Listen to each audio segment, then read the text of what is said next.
I wish I could speak Welsh. A phrase we hear far too often in modern Wales, particularly from people like myself. My name is Bethan, I'm 23 from Newydd, and like many others, I've grown up in a devolved Wales where Welsh has been a compulsory part of the curriculum.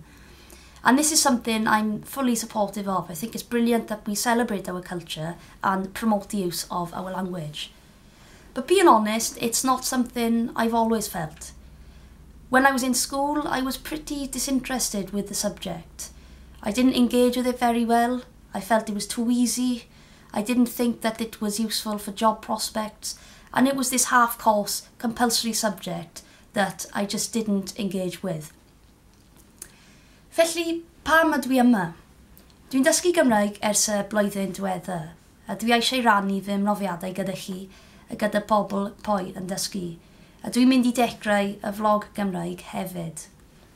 Now, hopefully, by sharing my experiences, I can encourage others to pick up a book and learn the language, and just to kind of reiterate that it's not too late.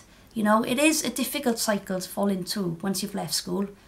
After you leave, you haven't got as much time, sometimes lessons cost, and most importantly, what I've found at least, is you haven't got many people to practice with.